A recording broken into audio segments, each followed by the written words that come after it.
our change will be 4.7396. Okay, very good, Mariela. So you can help with that.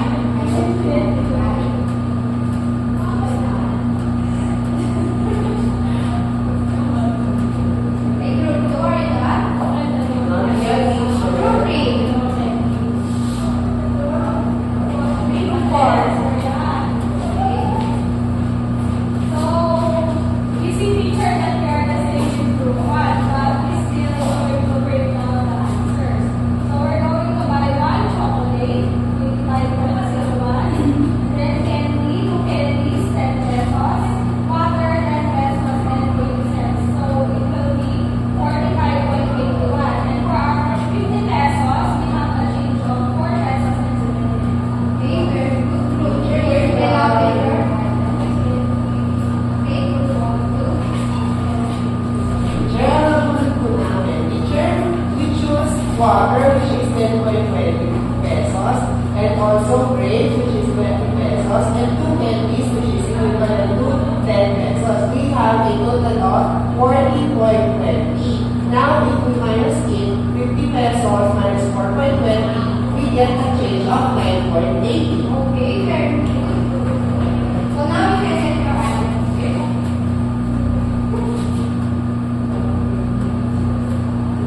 Teachers, no. Okay, so now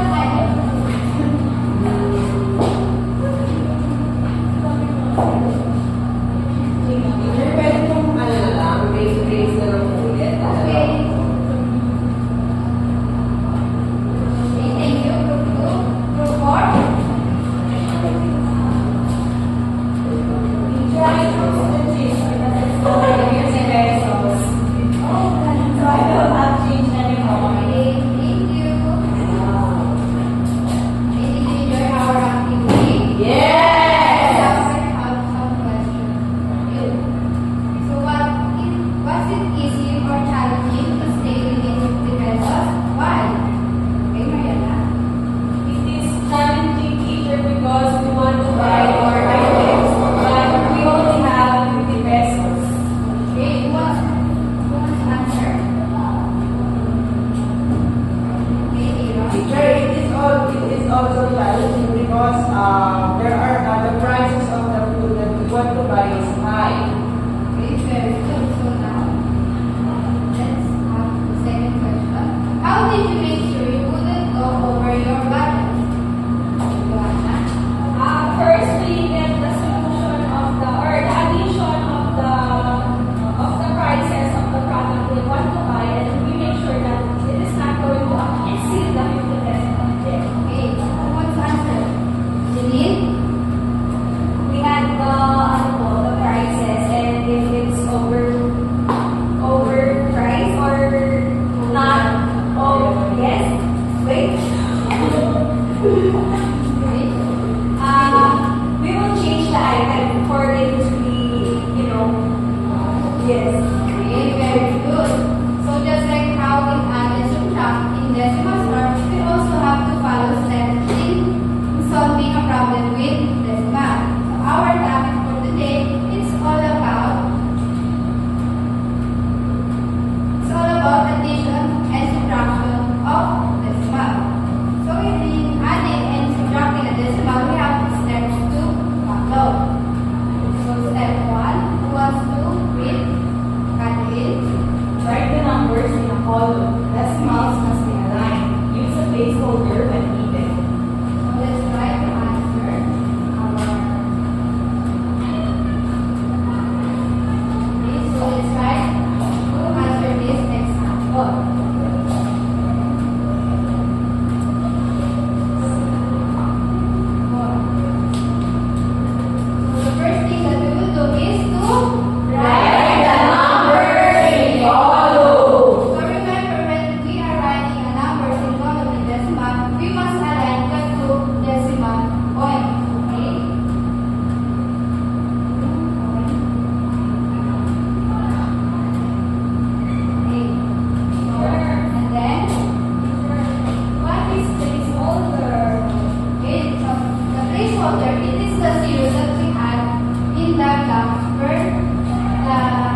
plus 6 is 6. 5 plus 5, 10. So I carry 1. 6 plus 6 and plus 1 is 30. Carry 1 also. 5 plus 1 plus 9 equals 50. So the answer is 153.67. Okay, very good, Mariela. Tama ba yung sagot niya? Yes!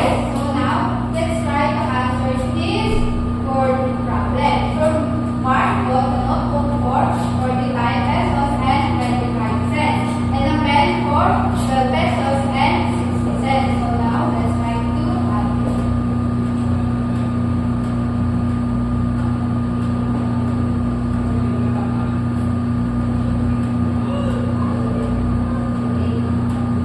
So 5 plus 0, 5, 2 plus 6, 8, 5 plus 2, 7, 4 plus 1, 5. and then okay.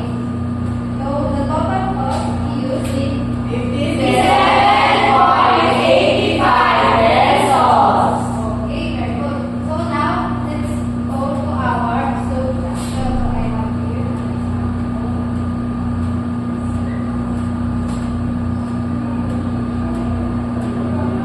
It's going to be the same steps that we did in our addition. So now let's start off. Form it in column. And then remember to align both decimal columns. Do we need to add a placeholder? Yes! Okay.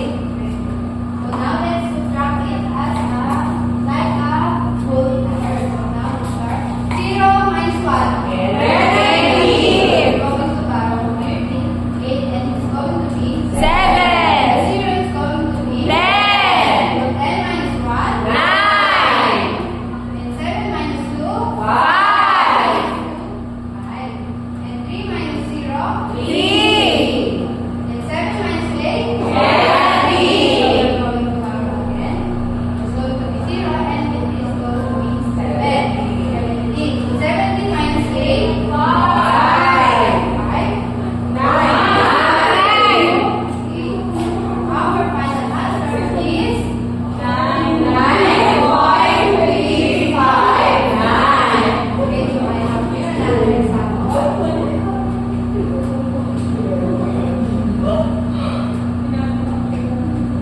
Okay, who wants to answer? Joanna?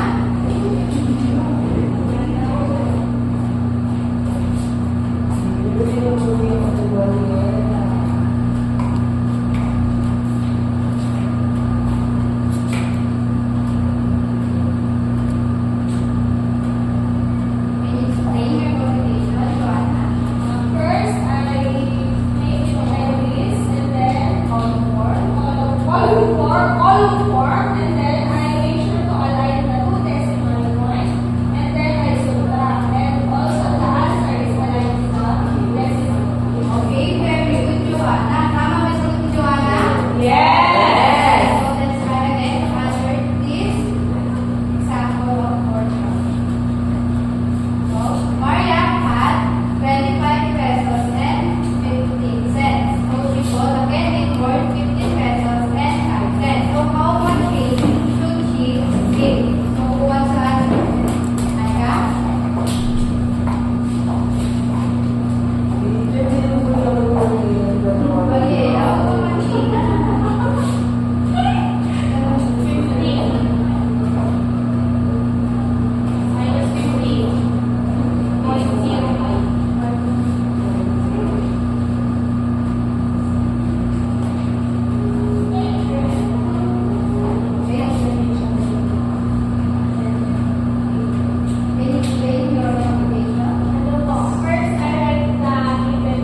So, Alice bought a notebook for Rewind lang. 25.75 cents and a pen for 12 pesos and 50 cents.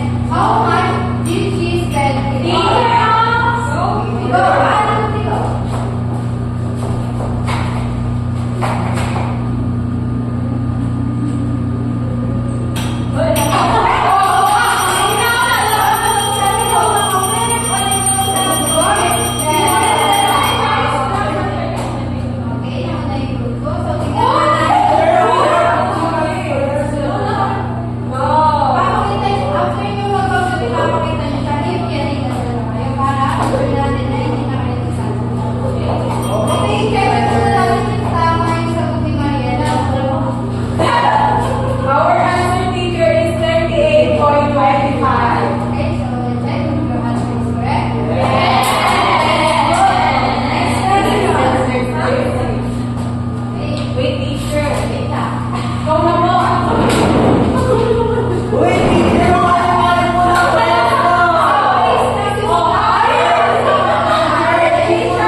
Okay.